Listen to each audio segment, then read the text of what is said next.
There we go. There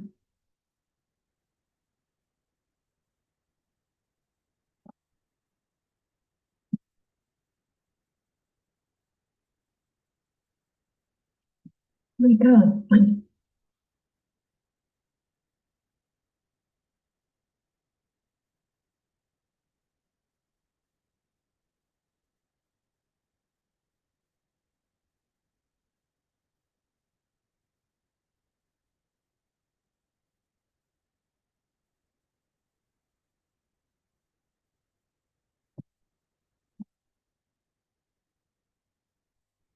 Why is my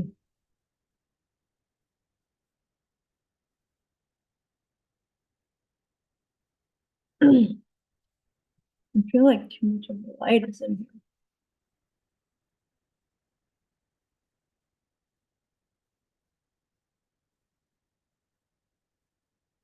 That's strange.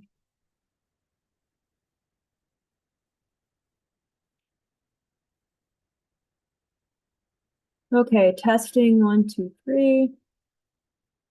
I don't know if these settings are working.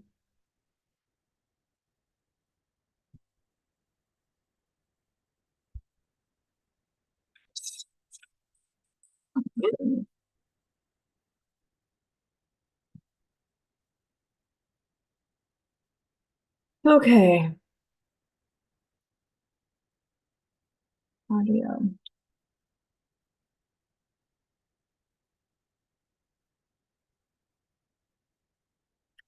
Testing, testing, testing.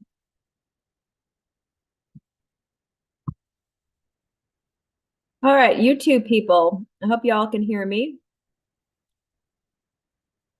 I need to make sure I'm on the One Great Work Network too. Let's go over there and find out. Oops. Wrong link.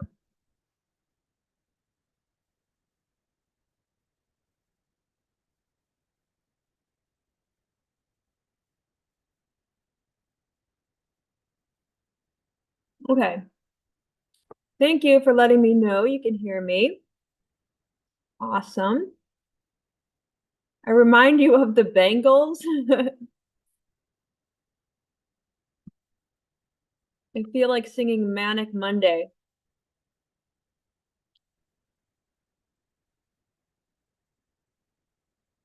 I'm not going to sing for everybody though.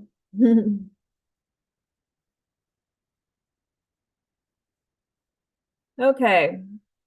I did like the Bengals though as a child. All right.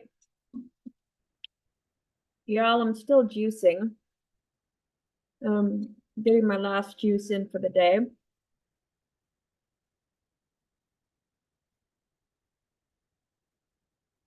And I'm loving, so I've got maybe I'm not exactly 100% juicing because I do have a mint in my mouth, but that's okay. Sometimes you just need a little bit of a, I'm going to make sure my audio for One Great Work Network is working. Testing, testing, testing. And I'm loving, oh, I've got a, okay, that's awesome. One Great Work Network is working. YouTube is working. Life is good right now. All right, so I will officially get started. I can see everybody's questions in the chat, and I'm here to answer questions. And I know Stephanie had asked me a question through email, so I need to pull that question up because I had closed everything just to ensure that I am not getting any interference with competing applications on my computer. Let me pull up my Natural Law Health email. If anybody has a question though, in the interim, feel free to type it out in the chat box.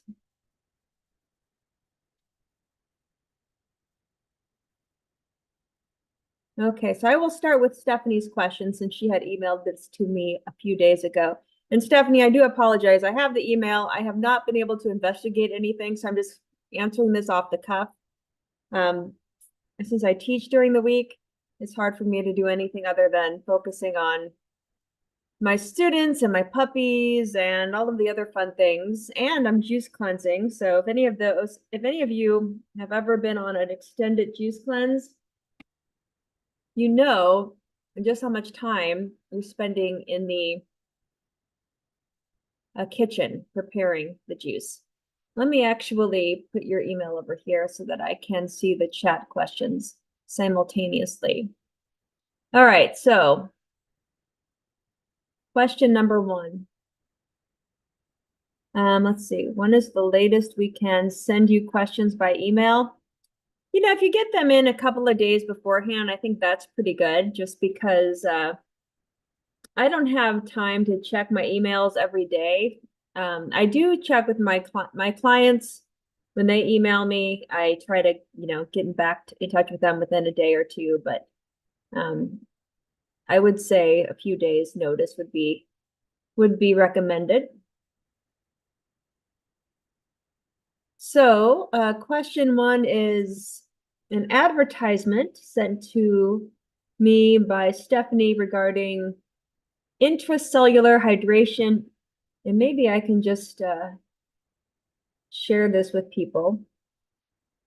Let's see. I'm not going to share because I don't know how to share. I know how to share in Zoom, which I'm going through Zoom right now, but I don't know how to do it so that the One Great Network also gets this. Let me just make sure. Yeah. So it's hard when I'm dealing with multiple things, but this is apparently a company called Ophora, and I guess they're claiming that they have intracellular hydration.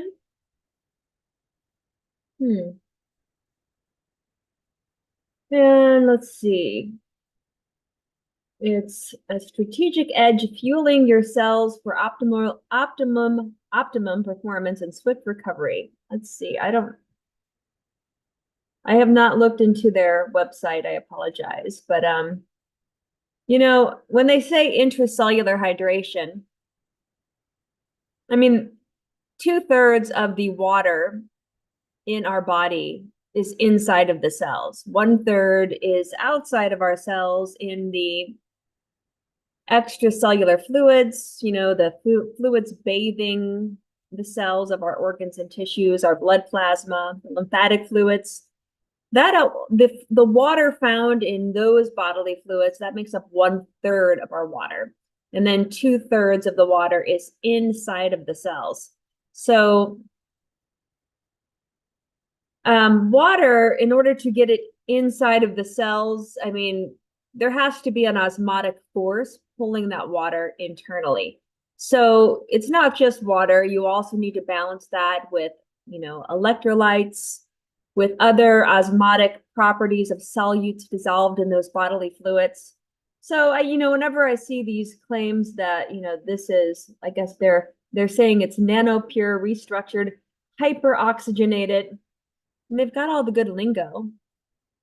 I can't really comment. Maybe I should have read more about their company to see how exactly they're ensuring that this water is going to be going into the cells and not just getting stuck in the tissue spaces, which happens, I mean, some people, they drink a lot of water and they get very edemic. They get very swollen because they're not osmotically pulling that water into the cells. So that is a possibility. If you want to hydrate your cells, there has to be an osmotic force pulling the water into the cells. I mean, there has to be an osmotic force for water to move anywhere.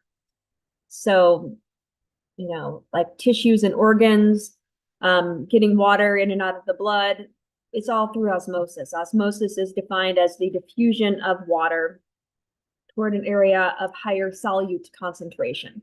So solutes pull water towards itself. But I'm going to go ahead and answer your other questions. Let's see. Can we hydrate intracellularly and they're hyperoxygenated water? I thought it was possible with fruits only. Well, fruits are awesome because fruits are packaged with solutes that are benefiting you in so many other ways. Fruits have monosaccharides, vitamins, minerals, other phytonutrients, probably a lot of other things that we don't even understand. I mean, life is just so much more magnificent than I believe scientists have touched upon because they can't measure it. So much in life is non-measurable. And that's, this is the Ahrimanic, the materialistic world we live in. We're just kind of focusing on the things we have devices to measure. And so why is fruit so amazing? Well, I believe that, coming back to Jesus, Jesus was an Essene, and in the Essene Gospel of Peace, he talks of, how people can spew out the demons that have caused the illness in their body by eating a pure diet and also by hydrating in other ways. He talks about colonics, if you will, or enemas, using a certain kind of plant, I guess, that was able to and allow the water to enter through the other end. And yeah, there's just so much that I think can heal the body through water hydration and introducing it through fruit and through ways of cleansing. But yeah, fruit is amazing. I put fruit at the pinnacle. Vegetables are also quite amazing, but they're just not as water rich as fruits are, and there are some vegetables that are actually fruits, like tomatoes and cucumbers. Some people put those in the vegetable family because they're not as sweet, but they're technically a fruit because they bear seeds. But that's the food that's going to, when you digest it and absorb it into your blood and it's circulating around, it's going to be moving into various locations, pulling water with it osmotically, everything that's packaged in that fruit. It's a perfect deal. It's a great way to nourish the body. And that's really all we really need to live is fruit and some vegetables. It's good to get a mixture of both. Ideally, I think most of the natural hygienists look at water-rich fruits and green leafy vegetables because you're getting the monosaccharides, the vitamins, you're getting the minerals with the greens, and together that just is a great combination. And you can throw in some nuts, some seeds. Those have great, fats. The essential fatty acids are perfect for many bodily needs. But again, there's an energy about it that I think is not measurable, that I know when I'm not on the ideal diet, when I'm, eating foods that are less than optimal, I feel it. And I just feel more amazing when I'm taking in more fruit. I will say, like the juice cleanse I'm doing, and, this is my last juice of the day, and it's a green juice, which I like green juices, and sometimes I do crave those green juices, but I've been really digging the watermelon juice. Watermelon and lemon is just my new favorite. I can probably juice a watermelon or two a day, and I add, per watermelon, maybe 4 lemons, and it's just perfect. Watermelon juice by itself, I'm not a fan of, but when you add the lemon, something magical happens, and it just tastes amazing. And it definitely fuels my ability to lecture all day long. I'm teaching like back to back, not back to back. I have like, a couple of hours in between so I can come home and play with my dogs and feed them. I'm fortunate to live like literally 5 minutes away from the college I teach at. So I lecture for 3 hours because the summer lectures are long since it's summer school and it's an 8-week semester as opposed to 16 weeks. So I lecture one class for 3 hours. I come home for a couple of hours, throw the ball with the dogs, feed them a lunch, and then I go back and I lecture again. And these juices just give me so much energy. I just like feel so amazingly energized. And for being in my 50s, I think that that's pretty good. I don't know. I shouldn't say that for being in my 50s. I should say that, people should be energized at the youthful age of 51, which is how old I am. So I think that, we shouldn't assume that the body deteriorates at any specific age. I just know when I was young, I thought, man, people in their 50s are old, and I don't feel that way. And I feel pretty I feel pretty good on mostly fruit and juices. And yeah, I was talking to my mom today on the phone, and she always thinks, I mean, my mom thinks I'm crazy, right? So she'll tell me things, and I'll give her a ton of advice, health related advice, and she thinks I'm crazy with the advice I give her. She's like, "Oh, I can never do that." I'm like, "Well, you've never tried it." She's like, "Are you still juicing?" I'm like, "Yeah, it's not a big deal." I started juicing with a Noah's group on, when did we start? It was a Wednesday. So I guess it's been about 10 days now. I lost count how many days. We started on the 12th. So that's like 7, 8, 9. I guess we're on day 1, 2, 3, 4, 5, 6, 7, 8, 9. I'm on day 10. So I'm on day 10 of the juice cleanse, and it's actually going quite smoothly. I haven't had any problems with this juice cleanse whatsoever. It's good stuff. I'm getting distracted, so let me get back to the question. Also, regarding the 3 ways that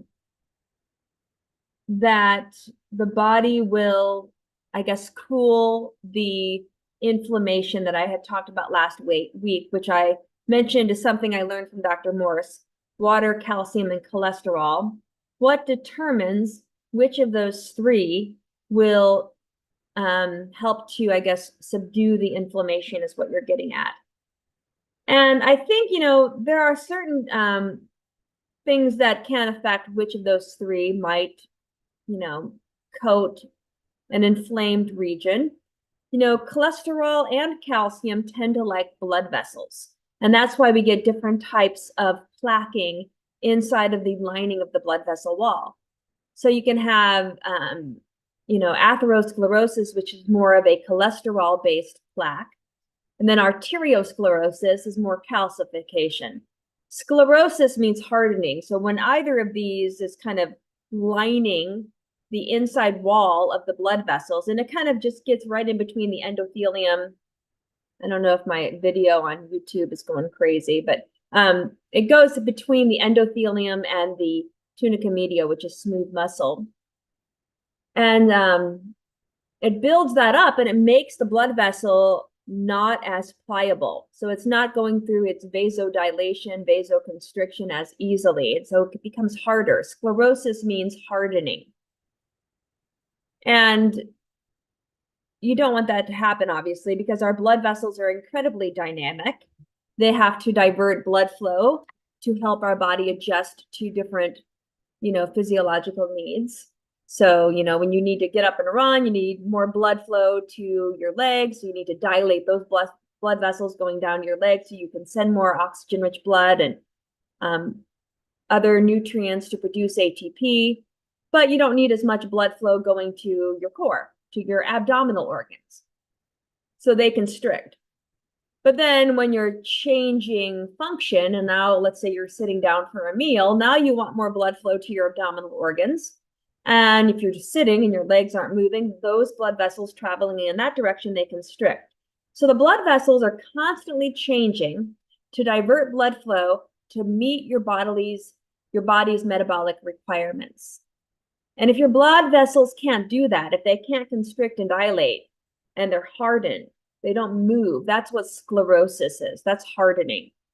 And that's what both of these mechanisms will do to the blood vessels. Neither of them are good. And I don't know, it may depend on what's more available to the body with regards to what it will use. So if cholesterol is more abundant, because let's say people eat more animal-based foods and they're going to have more cholesterol available, they're probably going to form an atherosclerotic cholesterol-based plaque. If they have more calcium that's available, maybe it'll be a calcified plaquing. So it just kind of depends. I hope that answers your question. And then, is there any order of response depending on the different stages, whether it's acute, subacute, chronic, degenerative? Look at you, look at using those awesome terms. I can tell when somebody's gone through detoxification specialist training. There might be some variations with regards to the how chronic the situation has been. but I'd have to look into that. And are all three being used once, but to varying degrees? It's possible that all three could be used. And then to follow up my elevated cholesterol during extended detox question from last week, is your answer the same for elevated triglycerides during detox? Do the elevated cholesterol and triglycerides mean the same thing, or do they indicate something different? Well, both triglycerides and cholesterol are obviously both in the lipid family, so they could possibly both be rising to subdue any type of toxin you might be purging out of your interstitial spaces as you make clear pathways during a detoxification process. So what I'm getting to is that we do see these fluctuations in, blood work during detoxification, which is why I usually tell, clients I'm working with, unless you really need blood work, don't get blood work during a detox because it's going to be all, cattywampus. It's going to show things that are just transitory as your body is purging and your body's trying to adapt to new things that are being pulled out of your tissue spaces, being sent to the kidneys for elimination. You're going to see some weird fluctuations. So I don't know if I'm answering your question to any benefit, but if you do see triglycerides that are elevated, have them checked again, after you feel like you've done more of a thorough detox. And, there are the rare circumstances where like people have what's called familial hypercholesterolemia because our livers produce cholesterol. So even if you're a vegan and you're not eating any animal products, our liver still does produce cholesterol because it is a needed substance in the body. I mean, that's how we produce cholesterol-based hormones, steroid hormones like estrogen, testosterone, cortisol, aldosterone, even the bile salts and vitamin D. They're all coming from cholesterol. So we do need cholesterol. Our liver produces it, so you don't need to eat it from, poor animals. Let them have their own flesh and just eat the plant foods. You'll produce the cholesterol you need, but it definitely doesn't help if you're dealing with high cholesterol to eat animal products. And I don't think you do that, Stephanie, but just, throwing that out for the general public. All right, looks like we have a good group here in the chat box now that I'm looking at it. Let's see, Rocky is writing, what's a good salad dressing to have during detox or hydrating? For salad dressings, I like to keep things pretty simple. And also I'm very lazy. So my favorite salad dressing is just taking an avocado and, I take out the core or take out the little seed in the middle, whatever you call it. And I kind of make a little grid and then I throw the avocado into my salad. I squeeze some lime juice into it and I massage it onto my greens. And that's all I do for a salad dressing. You can get fancier than that and throw things in like a little NutriBullet or whatever you have blender wise and, make various salad dressings. Some people like to stay on the low fat side, but I don't mind a little bit of fat like avocado. I'm not a big fan of a lot of nuts in my salad dressings. I know some people like the cashews. My body doesn't like cashews very much. I tend to be a little bit reactive to cashews, but I do enjoy like hemp hearts are good in a salad dressing to kind of make it a little bit creamier. And you're getting some good omega-3 fatty acids, which, those are anti-inflammatory. So you can experiment with those types of things. Throw in some lemon juice or lime juice, orange juice, throw in like half an orange into a salad dressing. I don't like recommending throwing in a half of anything though, because it's hard. What are you going to do with the other half? Unless you can save it. So I don't know, throw a whole orange in there and maybe put half of it on your dressing and then half of it maybe use as a dip. That's probably what I would do. So if I had some like carrot sticks or celery sticks, I would do like a orange juice avocado mix and just kind of make a little dip out of it. So that would be fun. Let's see. Hi, Patty. What is your take on water? What is the best water to drink? Can you speak of the importance of qualitative, qualitatively versus quantitatively pure water? All right, so water. This is always a question. I can tell you what I'm doing with water, and I'm not an expert, but this is what I do. I think the best water is natural spring water. If you can find a natural spring in your area, go for it. When I lived in Seattle, Washington, there was a natural spring that I would go to, and I'd fill up my big jugs of that I had and bring the water back home, and that's what I did. That's because I had a wonderful spring to access when I lived in that area of the country. Now I live in the Midwest, and I think there might be some springs, if I go out into the woods somewhere, but I don't have the time, nor am I close to any natural springs right now. So here's how I deal with it. And I don't want to buy a service of spring water being delivered to me. So I have a distiller, and I know people poo-poo distilled water because they call it dead water, but let me explain what I do. So I have a distiller, and I distill water, and then I talked to one of the physicians at the True North water fasting clinic, I think in California somewhere. And I asked him what his method was for what they use to give their water fasting patients.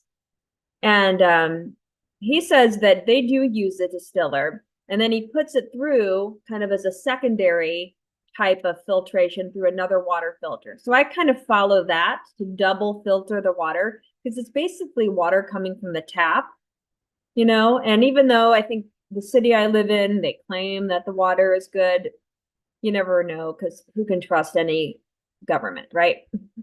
So I distill it, then I run it through a filter, and then I put it in a big glass jug. Everything is in glass. And I add about a fourth of a teaspoon, 1/4 teaspoon of Celtic sea salt into a big 1-gallon glass jar that has a little spout. And that is kind of mineralizing it. It's adding some, natural minerals because, the Himalayan and the Celtic sea salts, they have a good number of minerals. And so then I'm, just drinking from that. And that's the water I drink. That's the water my dogs drink. And I've been liking that a lot better than just the distilled all by itself. So it's good to have a little bit of those minerals in your water, those mineral electrolytes, because as we were mentioning at the very beginning of this live stream, that helps to pull the water to various locations in your body. So when you want to absorb, the water into your blood, the salts or any solute needs to, be in that water to have it osmotically pull in a certain direction. So that's why you do need a little bit of salt. Otherwise, 100% distilled water is just, it might not be as osmotically forceful in going to various locations in your body where you might need it. Hopefully, Jay, I answered your question. Rocky has another question. Oh, wait, Stephen writes, hold on a second. Did I get, I think I got, I know I'm a little delayed in where your questions are. So the next question is from Rocky. Do you have any tips on staying on the detox diet? I tend to fail. I tend to fall out and have fats or some type of grain or bean, always vegan, but not healing. Well, that's awesome that you're always vegan because, I think that is something we don't talk too much about in certain groups, but, not harming our animal friends is something I think beneficial for your karmic life on this planet. But yeah, it's good that if you're going to fall off the detox diet, and plus you don't have to detox nonstop, enjoy food when you want to enjoy food and then cleanse when you want to cleanse. I'm doing this thing in the summer where I'm juicing because I really don't have much scheduled up until August. But in August, I'm going to go see Dr. Morse in Florida.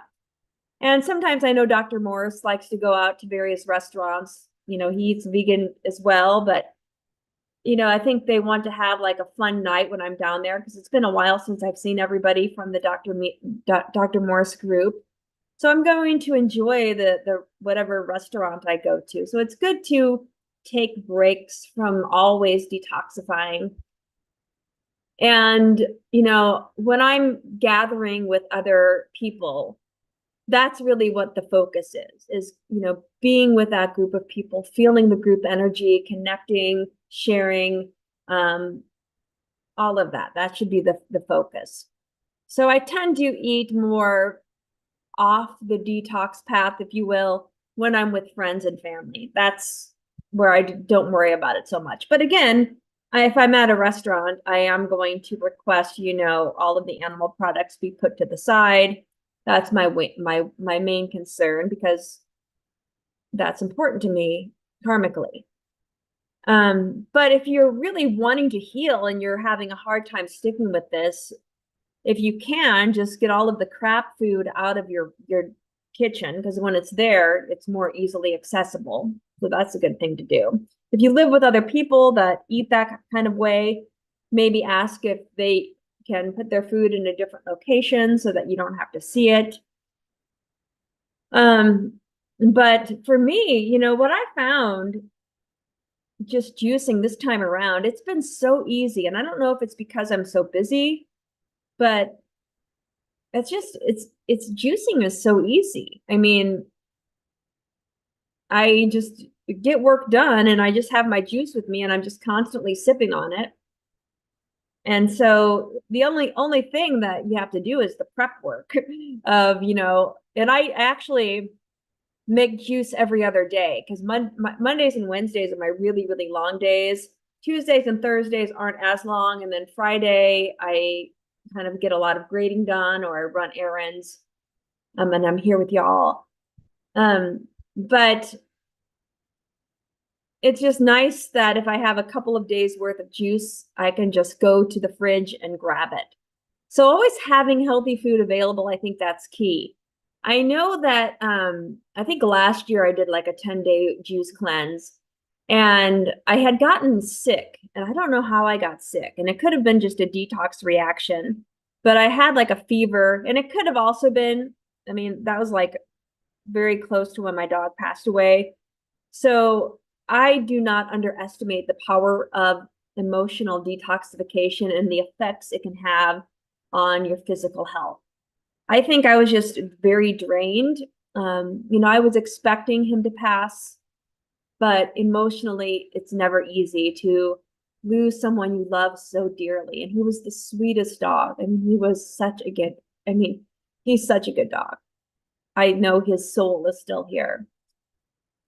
And I did the juice cleanse shortly after he passed away. And on day 7, I had a fever of 103. And for 4 days straight, I was just energetically so drained. And thank God I had like 2 or 3 days worth of juice in the fridge because I had no energy to make juice. And by day 10, I had like no energy. I ran out of juice and I just started eating like whatever fruit I had in the fridge. So but then I got better, but I was energetically drained. And I had a doctor's appointment the following week after that juice cleanse, and my neutrophil count had tanked. So I might have had something viral going on. And my doctor, who's a homeopath, he agrees. He thought it was probably viral. And why do these viruses show up, right? Could it have been, what I was detoxifying, the virus was just there to kind of grab onto it as a little red flag, like, oh, let's get rid of this. And let's bring the white blood cells out. But why did my neutrophil count go down? I don't know. Things about the body that are just a mystery to me. Even though, this is what I love learning about is actually more than loving the human body. I love learning about the spirit and spirituality. That is my true love. So I could talk about that more than the human body. But anyway, let's get back to your questions. For example, this is from Jay. For example, you can have 10 million times filtered toilet water. What is quantitatively pure, but the quality is garbage? Oh, I see what you're saying. Um, again, I think good water is going to have, clean water, no undesirable solutes, and then those osmotically influential minerals that will help draw the water to various locations. So when the minerals are absorbed, water follows it osmotically across those cellular membranes. So you need the minerals to bring the water into the cells or to bring the water into the blood. So you need good minerals. And if you're going to, take in minerals, get them from living sources. There's a big difference from taking, a salt that has been um, processed and taken from something artificially, maybe put in a solvent of some sort. And it might be, a pure like calcium carbonate or a pure sodium chloride. That's one thing. But when you're taking salt from a living source, from like a fruit or vegetable, that has energy associated with it. That will test more positive energetically. There's something I've learned, and I'll show you this. This is what's called the ICA pendulum. I'm studying something called biogeometry, which was, I don't know, I guess it was invented by Ibrahim Karim. And he's been working on this like 50 years ago. So this pendulum, it kind of works like muscle testing, but I can test things and how the resonance of what I'm testing, how that will affect me, and if I have a witness of something, like I've made witnesses of both of my dogs, I have witnesses of my brother, both of my parents, I could test them and how something influences them. And when I test various things, whether it's supplements or foods, I notice that the higher the quality, the better it tests. And I try not to, influence the pendulum because I just want it to pick up the natural energy of what it is testing. And it's beautiful because I could also test, the shape of something. So if somebody's having, pain, or if I'm having pain and I want to know like what specific tissue could be affected, I get one of my pictures of that area of the human body and I point to a various anatomical structure, and my pendulum will tell me, oh, if that's the tissue that is affected. So everything is energetic. I don't know why I got off on this tangent, but coming to your question about pure water, again, getting it from living sources, making sure it's moving water. This is why spring water is so beautiful, because it's from a moving source and it's moving through the earth. It's being affected by, the earth energy. Our earth is, think of it as a sentient being, a huge sentient being, but it is energetically powerful. And things that are from these natural sources, that's what you want to connect with internally when you bring it into your body, not from a dead source. So that's why, I gave you the caveat earlier that yes, I distill my water. Some people call that dead water. And then I filter it again. But I'm adding, just a fourth of a teaspoon in 1 whole gallon of Celtic sea salt, a living sea salt. And this sea salt that I buy, when I open up the bag, it's still moist because it still has the moisture from the body of water that it came from. So I don't know if that's helping, but that's what I do. Jay also writes, I agree, watermelon with lime or lemon added is a chef's kiss. It is. It's just divine. So y'all, you need to try watermelon with, I like it with lemon. I've had it with both lemon and lime, and for whatever reason, it tastes like watermelon lemonade when I make it with lemon. So lemon is my favorite. But if I don't have lemon, I would definitely use the lime. Stephen writes, a very young looking 51. I think I will try watermelon and lemon. And Stephen is 62 in July. Awesome. Rocky writes, how much avocado is okay during detox? Well, when you're detoxing, maybe not too much watermelon. It depends on what your goals are. When I worked down in Florida with Dr. Morse, I remember I had one client and Dr. Morse came in because, you know, when we were with our clients through Zoom or sometimes in person, Dr. Morse would just come in and because everybody loves to see Dr. Morse. He's awesome, good energy. And I was working with one client and I think he was bedridden. You know, we're trying to help him regenerate whatever he was dealing with. And he was really digging deep during the detox. And he said to Dr. Morris, you know, I'm just craving some avocados. And Dr. Morris just said, have avocados. So I guess what that means to me is, you know, kind of try to go into that intuitive feeling of how, if you want avocado, maybe that's what your body needs. It's still a clean food. I think it's a healthy food.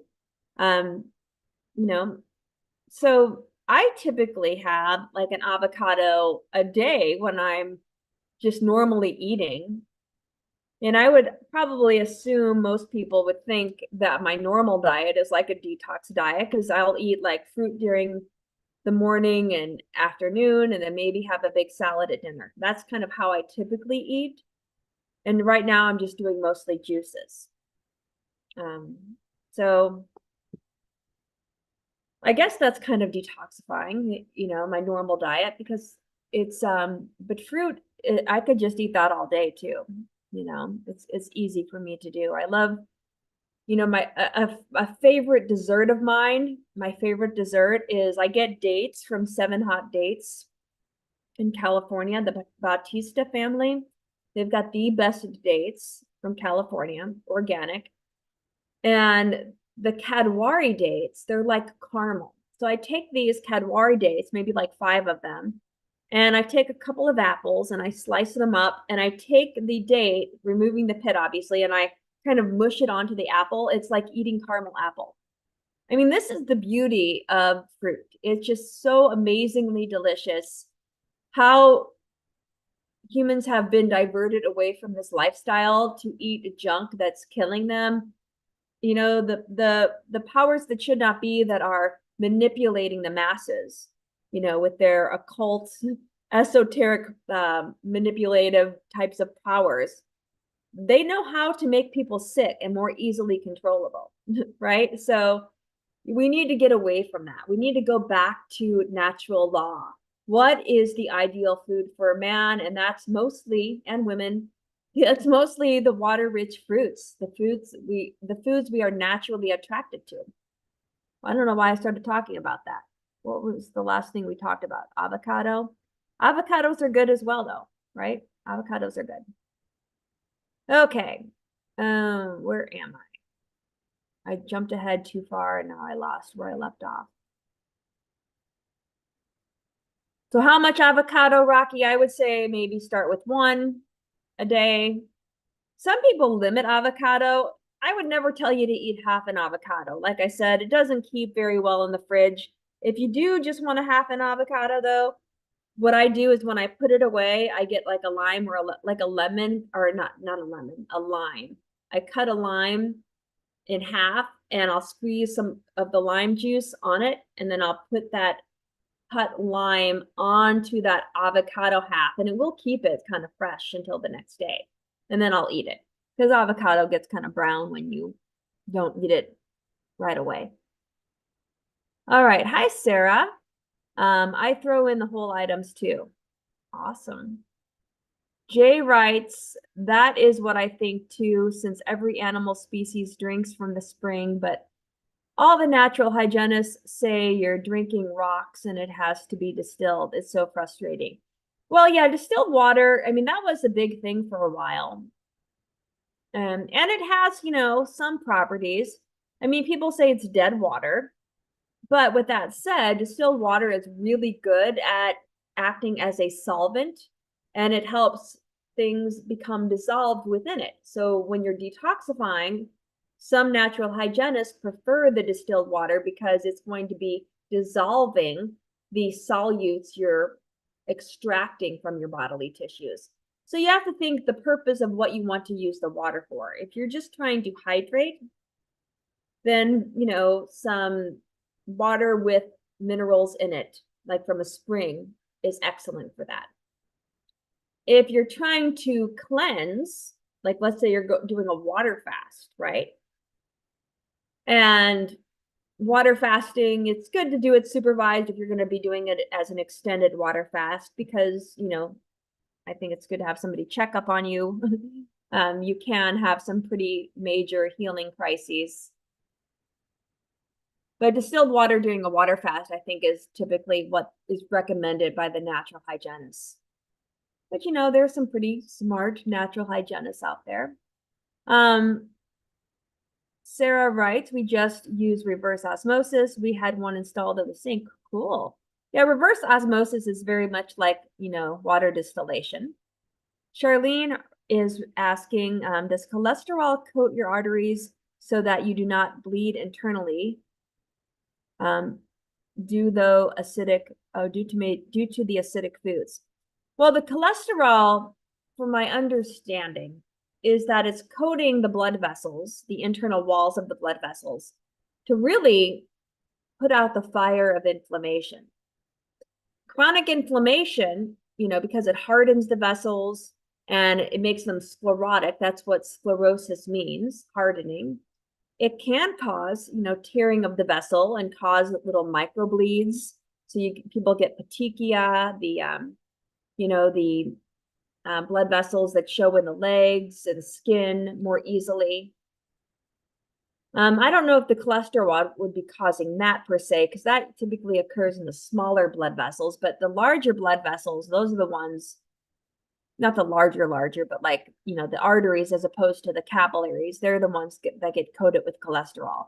If cholesterol coated capillaries, they just wouldn't work because those are the smallest blood vessels and they allow for the exchange of gases and nutrients and waste products between, well, not really waste products, but nutrients and blood gases between the tissue spaces and the blood. Rocky is writing, I've noticed sometimes when eating clean, I start coughing like a wet, mucousy cough. Is that a detox sign? Well, yeah, for sure. I mean, coughing's a good thing because you need to get that out of your lungs. When you're detoxifying, you're going to be dislodging a lot of the congestion in the airway, and that needs a route for elimination. And so when it's kind of starting to get dislodged and it's kind of movable, you're going to get a sensation of that, you know, coming through, and the body will get that cough trigger mechanism, you know, to help excrete it. Sarah writes, we use it in our fish tank. My goldfish acts like a dog. Aw, fish are so cute. It made me so sad when I had to move to Seattle and get rid of my fish. I didn't want to do that, but I didn't think, you know, driving fish 2,000 miles would be a good thing.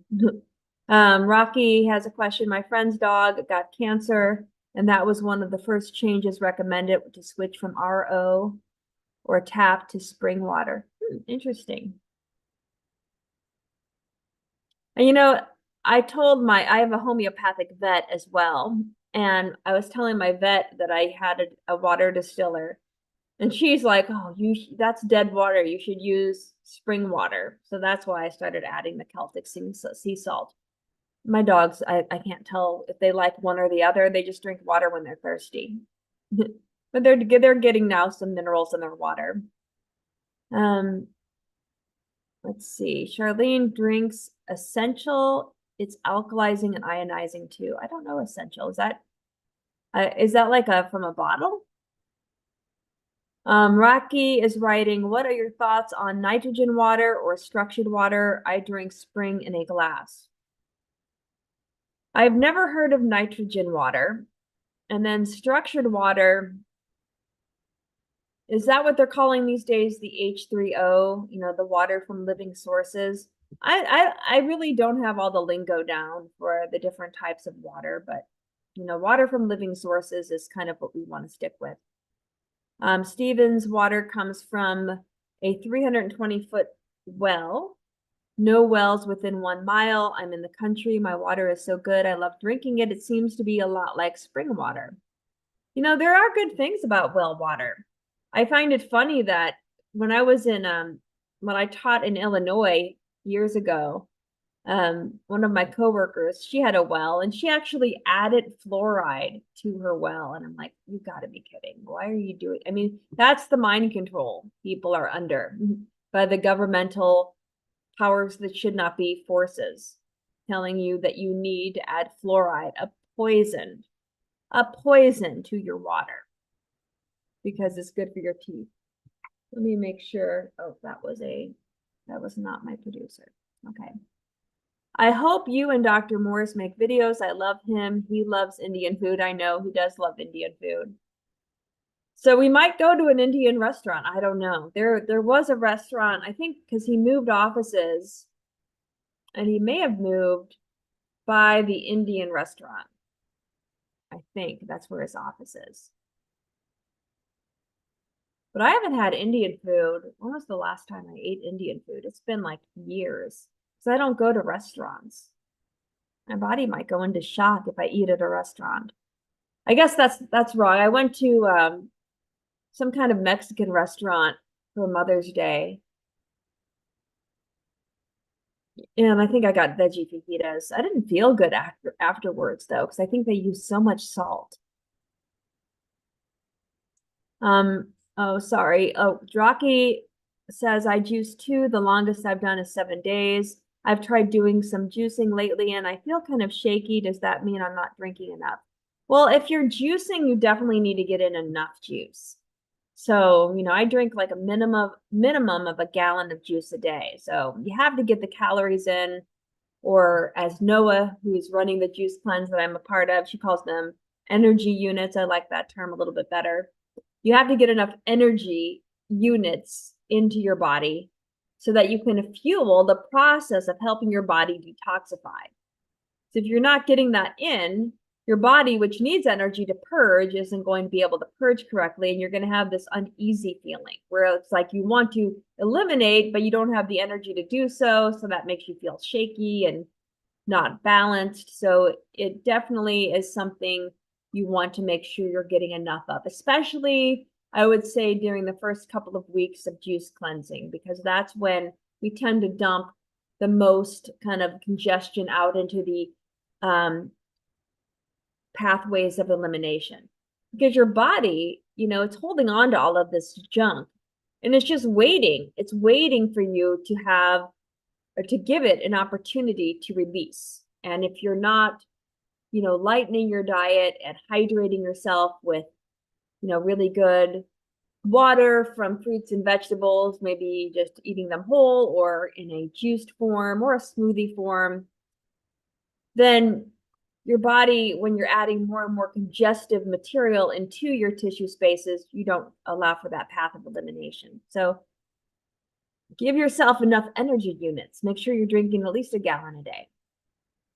All right, Stephen writes, sorry to hear about your dog. I know how much you love them. Well, thank you. I don't know if you can see my other 2 dogs. They were kind of behind me earlier. They're still doing pretty good. I also lost my cat on Christmas morning. That was heartbreaking. So it's been a rough year for me. Everyone, make sure you thumbs up this live. It helps the algorithm. Oh, well, thank you. I don't really pay too much attention to the algorithm, but I guess I don't get monetized or anything for YouTube, but thank you. I guess to make myself more aware so I can help more people. That is a good thing. Thank you so much. Let's see, where did I leave off? I've been muscle testing everything and it seems to be working. Cool, EB. That's awesome. I love the book Healing is Voltage by Jerry Tenen. I've learned a lot from him. I've never heard of that book, Charlene. And then Stephanie writes, I love the date farmer too. They go to my local farmer's market and are lovely people. Well, if you have a local farmer's market, that's the place to go to get your produce because you can talk to the people growing it who have their hands in the soil. If you have a low left ventricle ejection due to heart failure, the lymph isn't moving as effectively. What can you recommend, please? Well, the left ventricle, if that ejection fraction is compromised, no, that's the chamber of your heart that's, moving the blood into your systemic circulation, which goes throughout your entire body, I would recommend, well, first and foremost, I think hawthorn berry is an amazing herb for the heart. I mean, truly, it's probably the best herb to add to your herbal regimen is hawthorn berry. It's a wonderful heart tonic. It strengthens the heart. So I would do, that. I would definitely take some good organic hawthorn berry, maybe as a tincture or as, as a dry powder. Get that into your body some way, shape, or form. And you can be on hawthorn, for years. I've known people who have done that, and when we thought that their heart was not going to make it, and they started taking the hawthorn berry, it really strengthened the heart. There's other things you can take for, helping the heart perform more beneficially, but really it's also adding the correct fuel, cleaning out the lymph, getting that congestion out of the interstitial spaces. That will reduce the peripheral resistance, the resistance to blood flow. You don't want to make the heart have to work any harder than it has to. Now, keep in mind, the whole theory of the heart being a pump, I don't really necessarily believe it because, people like Steiner and other people that really understand more of the true purpose of the heart, other than being a pump. It's a powerful energy center. It's in the center of our body. It's pure love energy. So there are other more, I think, deeper, powerful functions of the heart that we're not necessarily privileged to knowing, and you will never learn it in a textbook. But, it does move blood away from itself into major arteries.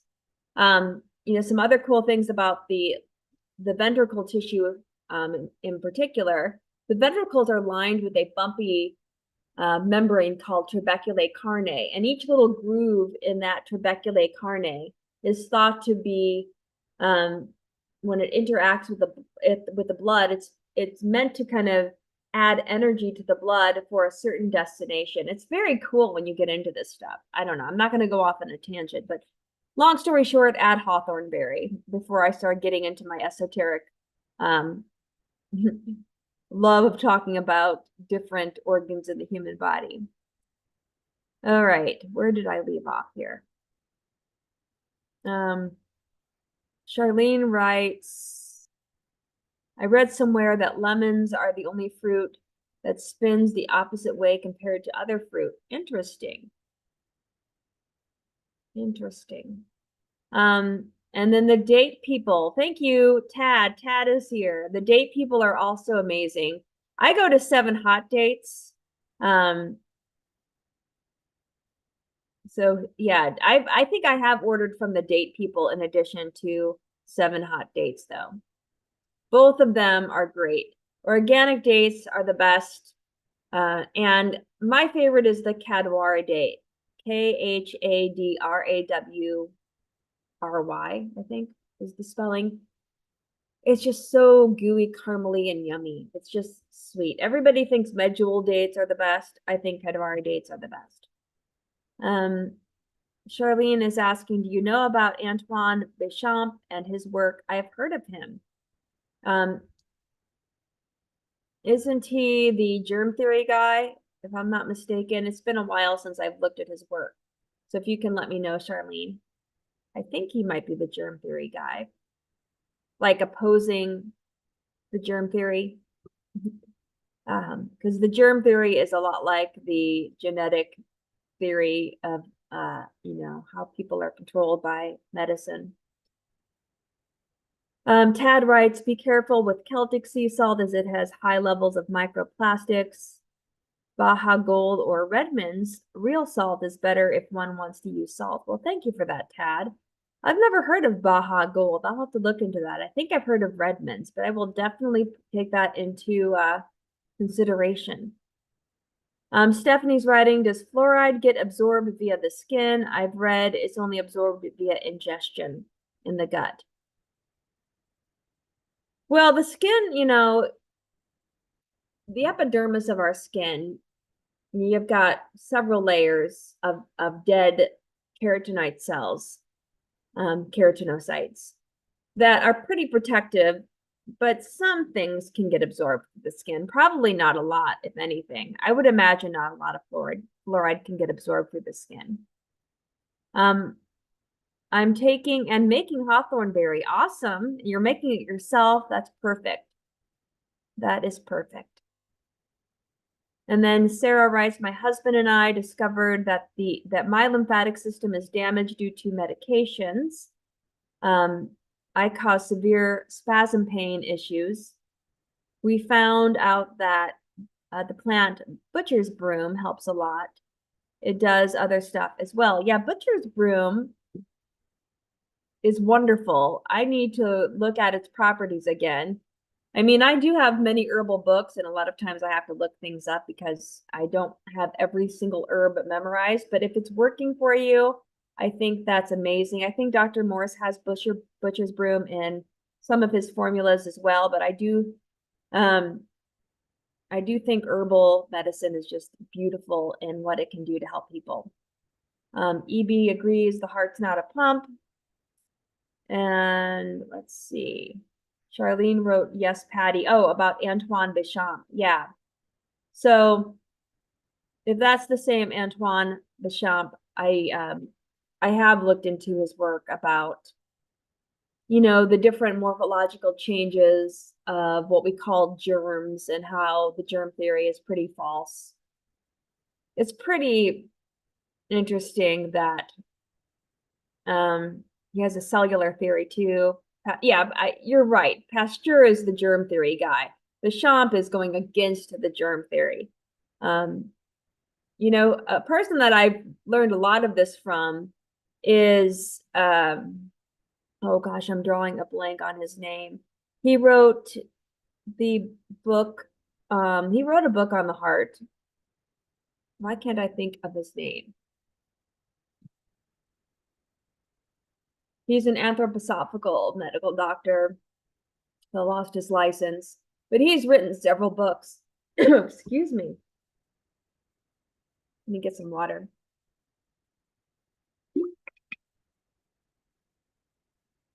Oh, I always get frustrated when I forget somebody's name. Anyway, there's a medical doctor. His face is right in front of me, but I can't think of his name. But he talked about, oh, Cowan. Thank you, Stephanie. Tom Cowan. Thank you so much. Yes.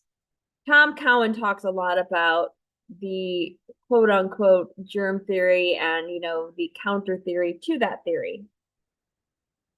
So he mentions, I think, Béchamp in his book.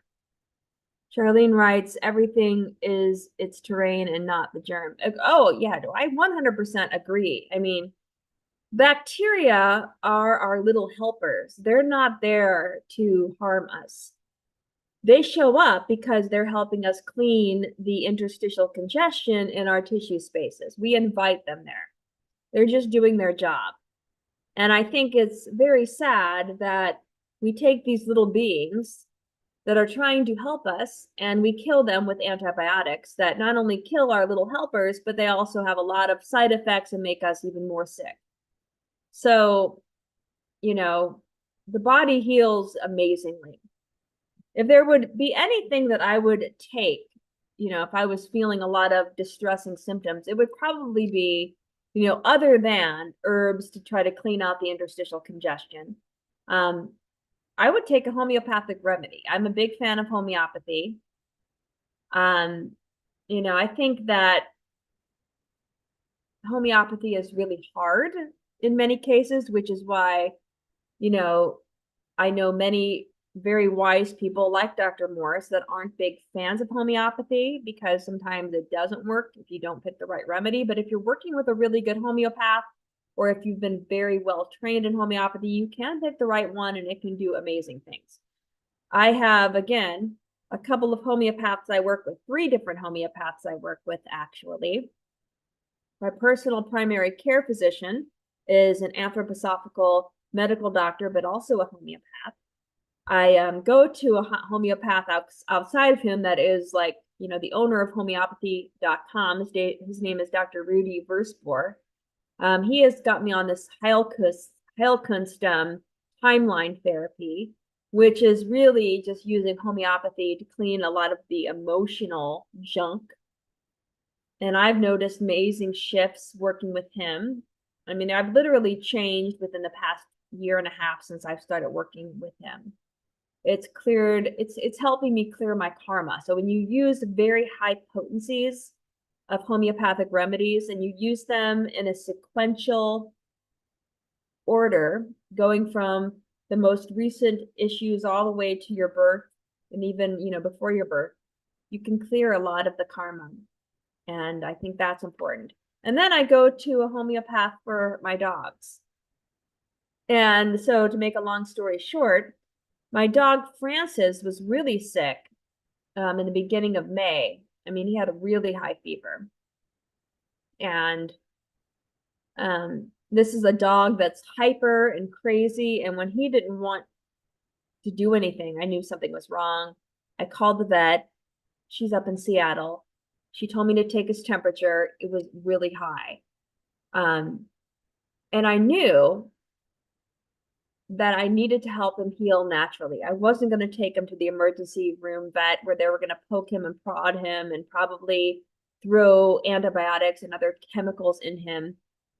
So, you know, I did working with the vet, we found the perfect remedy and it just did the trick. I mean, it literally helped him within the next couple of days and he's been fine since. So for those kind of things, for like acute issues, I think homeopathy is a very good thing to add to the herbal, you know, work you're doing, the dietary work you're doing. I think that, you know, for most people, acute remedies and homeopathy can be very, very important.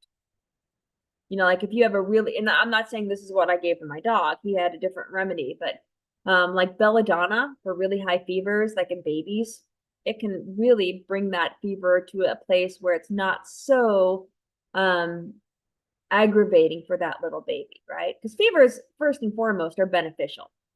You know, fevers are doing an important thing. They're there for a purpose. When you raise your body's temperature, it's inhibiting, you know, it's really improving your metabolism so that you can get rid of the congestion more easily, right? It's kind of liquefying everything and helping you eliminate more easily. So it's there for a purpose. So I like fevers. I've had a bunch of fevers this year, which I think is good. Some people don't get fevers. And I think back when I was less healthy, I didn't get hardly any fevers. I never got a fever when I used to eat, you know, your typical diet. Like even before I was a vegan, I don't remember getting sick a lot. I probably was sick because when I started to detoxify, like in 2009 and 2010, I was doing like a bunch of cleanses. I mean, I went through some healing crises, some big ones. So that means I had crap trapped inside of me that was just hanging out there. And who knows what that would have festered into. I mean, that could have become anything. But when you start clearing that out, you know, you're saving your life 10 years down the road. All right. Let's see. Indian food is so greasy. I love it, but I wish there were more clean seed oil free restaurants. Yeah, Indian food is kind of greasy. Louis Pasteur supposedly said on his deathbed that Bechamp was correct with the terrain over the germ. I read that too, Tad. Yeah, he did. Or at least it's purported that he said that. But, you know, some people, they see the light right before they transition. Stephanie says, I left homeopathy school. I remember, Stephanie, we had a conversation about how you were in homeopathy school. Because I find in most cases it suppresses some symptoms. For instance, they tried to get rid of chronic cough with a matching remedy instead of seeing it as a detox mechanism. You know, I agree with you in that regard, because some symptoms are detoxification. But, you know, with other things with homeopathy, the beautiful thing about homeopathy is that it's the energy of the substance. It's not the physical substance, it's its energy. And which is why, like in anthroposophical medicine, they use a lot of homeopathic remedies. Steiner was a big fan of homeopathy because he very much appreciated the energy of the substance.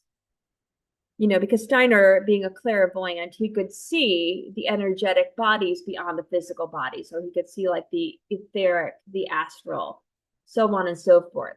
And so when you're getting those properties from a substance and you use them in very high potencies, you can really see, I think, where Steiner saw the true purpose of homeopathy, and where Dr. Verspoor, who I'm working with, is now using these remedies, and that is to address more of the energetic issues with patients, with people and pets, because you can do the same thing with animals, is to use these homeopathic remedies in incredibly high potencies in order to clear energetic karmic trauma, to clear your timeline, to clear things that have happened to you, so that you can move on more easily. And another thing I'll say is very helpful, and I learned this today when I went to another practitioner, is something called frequency-specific microcurrents.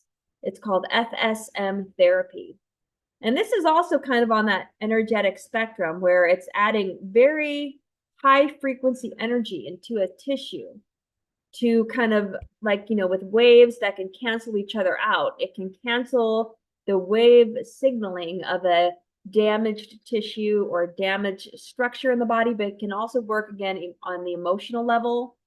So that's another thing, I think, when we're getting into these more energetic levels of healing, you know, things we can look into that might be beneficial.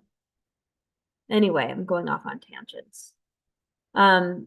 But yes, Stephanie, I can appreciate, you know, how some homeopathic remedies, maybe they're stopping detoxification, which would not be recommended. Let's see. Rocky writes, at 1,000 followers, you can monetize. I'm almost at 800. Oh, I don't know if I'd want to monetize though, because I don't like YouTube. I don't think they're very virtuous. So, I mean, I'm doing this live stream through YouTube because I think most of the people that connect with me, that's the easiest for them to do, connect with me. I'd rather do it through Odyssey because I respect the people at Odyssey a little bit more so, because YouTube has taken down, you know, maybe 10 of my videos thus far, just on this channel alone. Just completely removed it. So those videos are not available any longer on YouTube. They're available on Odyssey. So if you want to see all of the live streams that I've done on this YouTube channel, Odyssey would be the best place to go to, because I always, after the live stream, I re-upload the video on other platforms. But because I don't have a lot of time, I'm just doing Odyssey and YouTube right now. Let's see. Plus, I had found homeopathy teachers with diabetes, cancers. Yeah, I know. Sometimes, I mean, not everybody in the natural health field is the best example of health, unfortunately. But, you know, I don't judge people. I mean, people come to this natural health because everybody has issues, right? So if somebody is sick and they're dealing with their own illness, maybe that's, you know, what they needed to bring them to the side of light as opposed to the side of darkness. Me calling the side of darkness, you know, the chemical medicine of allopathic practices. So at least they're on the better side, but are they doing much benefit if they're still dealing with the same chronic disease? Probably not. I mean, as Dr. Moore says, there's one true path to healing. You just have to get the junk out of your interstitial spaces. You've got to clean the lymphatic system. You've got to open up the kidneys. You've got to eliminate that congestion out of the body. Otherwise, it's just going to stay in there and fester. Tad writes, flower essences are a form of homeopathic medication, and the formula called Rescue Remedy is amazing for some people with anxiety and stress. Yes, I agree. Rescue Remedy. I keep Rescue Remedy, several bottles in my house because I'll find little animals like birds or voles or sometimes my dogs. They catch little critters, like my little dog Loretta. She'll catch rabbits, baby rabbits, or little voles, and they are like very freaked out when she brings them to me. She thinks like bringing them to me is like a good thing, but I can tell the little baby rabbit is very scared. So I'll put like a drop of Rescue Remedy on my finger and just kind of massage its little head as I carry it, you know, to a safe space away from my dogs, and then it runs off. But it helps to calm their system. It's very healing. So when you see an animal in distress, having some Rescue Remedy on hand is perfect. So thank you for pointing that out, Tad. I think Rescue Remedy is it's a mixture of 5 flower essences. It's a very beautiful healer. Here in Arizona, we have local Black Sphinx dates that are amazing. I don't think I've ever had those, Rocky. I'll have to try those. There's also a thing, and this is from Sarah, in our body called exosomes. I think I learned that from Dr. Kaufman. Yes, exosomes. I talk about exosomes in the class I did with Dr. Morse on the cell. So I think that was our second class we did together after the chemistry class. And I did a whole lecture or two on exosomes and cellular detoxification. And it was Dr. Cowan, actually, that I learned about the exosomes from. And it was when they were trying to, you know, discover the virus, and they wanted, because they always like to have a physical entity to blame symptoms on. So that's why bacteria, killing them became so popular, because they can isolate the bacteria and say, here's our bad guy, so let's throw all of these toxic chemicals at it so that we can heal the patient. And then the patient doesn't really heal, they just get more sick because you're adding more toxicity to the congestion they didn't clear out in the first place. But yeah, exosomes are something that cells release when they're stressed. And they're about the same size as a virus. So once they developed the technology to visualize these, like the scanning electron micrographs, they can now see, oh, there are these little things that we see in these tissues that are experiencing stress and creating symptoms in the human body. So that's our culprit. And we're going to call this a virus. Virus just means toxin. And it's so silly, you know, just because something's there does not mean it's the cause, right? It's like the analogy that they use. Well, you know what? Every time I see a fire, I see a fire truck. So those fire trucks must be starting the fire. No, they're there to help put out the fire. Just like the bacteria are there to clean out the congestion. And the viruses are there to act as signals that we have a stressed tissue here. We have a stressed group of cells here. And we're communicating this to other cells that perhaps could bring helpers to the area or do something to open up the channels of elimination. So the body in its infinite wisdom already knows what to do. We just need to stop interfering with it. Okay, where am I? A lot of people use pink Himalayan salt, and I find that one is bad too because the chemicals they use to mine it. Yeah, I know, all these salts. I mean, yeah, it could be. I agree. It's possible. Maybe look at some of the ones Tad had mentioned earlier. I walk barefoot on the grass. I think barefoot walking is amazing. I try to do that every day. I'm trying to get more yoga in. Noah, who runs the Juice Cleanse I'm a part of, she offered us a yoga sequence and a Kundalini yoga practice as part of our Juice Cleanse detox. And I did it for the first time yesterday during the summer solstice. And hopefully I can do, I don't know if I'll be able to do it today. I'm going to try to. So we might have to end pretty soon so I can do this yoga sequence in the backyard before the sun goes down. It's amazing that it's 8:19 and it's still daylight, isn't it? Amazing. I'm in the Midwest, so I teach in the evenings, or I have some classes that I teach in the evenings, and we're done at 8:45 p.m. And it was so weird leaving yesterday, and it's still daylight, and it's 8:45. Craziness. Okay, to clarify, after being homeopath, so I wonder if they suppressed too much. It's possible, Stephanie. Yeah, maybe they're suppressing more than they're actually cleansing, and that could be part of the reason why Dr. Morris, has been somewhat not a big fan of homeopathy. Even the person I go to who does the Heilkunst homeopathy, Rudy Verspor, he's not a fan of many homeopaths. He thinks that, in homeopathy, their success rate is very low, especially when you're treating humans. I've heard that the veterinarian homeopaths, they have a much easier time. And it could be because cats and dogs and animals, they're just more pure sources. So energetically, they can receive the energetic medicine more easily than humans can.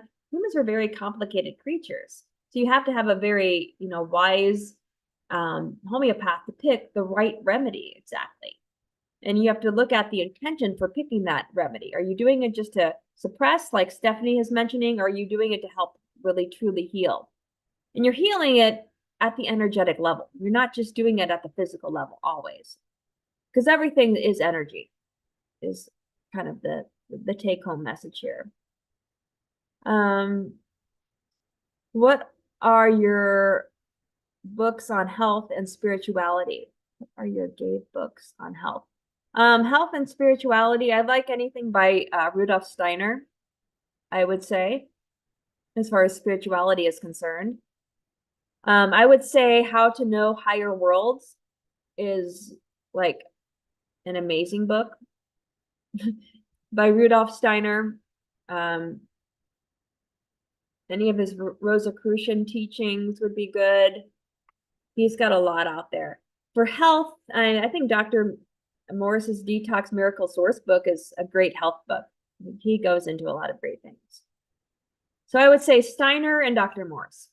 Steiner for spirituality, Dr. Morris for health. But Dr. Morris, he does a lot on spirituality as well. I don't think he has a book on spirituality, though.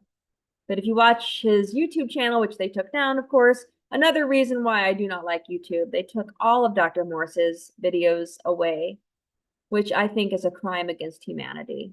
I mean, this man has given so much for free. What do they do to him? They shut him down. Travesty. It's just, it makes me kind of not want to be on YouTube this very second because of that. What are your thoughts on saunas? I've been hearing it lowers chances of death. I've seen commercials from all the gurus that seem to have a sauna. Yeah, infrared saunas I would be cautious with because, that can burn inflamed tissues. If you have a lot of congestion in your tissues and then you're adding heat to that, that's not so great. But steam saunas, I think, are good. So any kind of sauna that is water related and is opening up your pores, it helps you detoxify through your skin. I think that's recommended. My eyes, oh, hold on a second.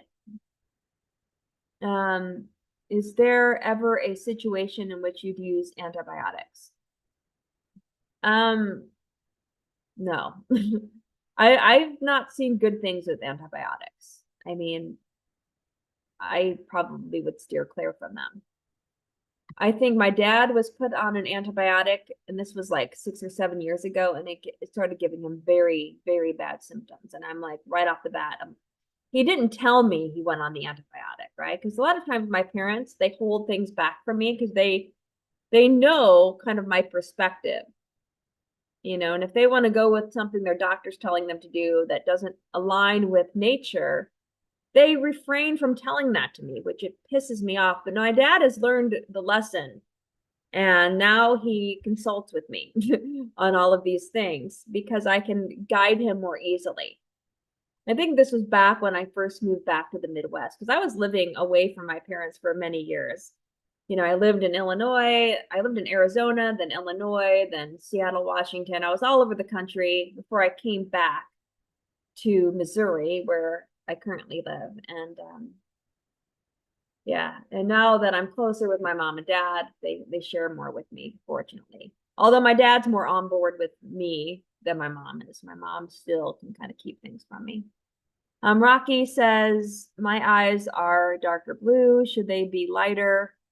Or is the darkness caused by stagnation? Well, it's hard to say without looking at the eyes. I mean, I've seen some really blue eyes that are beautifully clear. But does it look cloudy, like a greenish, yellowish, like on top of the fibers? You really have to kind of have a good iris picture for me to look at for that. Thank you, Patty. Have a good night. Oh, thank you, Charlene. Sarah writes, Metaphysical Anatomy is a great book by Yvette Rose. Thank you for that. Metaphysical Anatomy. I'm just repeating that so that I can look it up. But thank you, Sarah. That sounds like a cool title. That's all I'll say, Metaphysical Anatomy.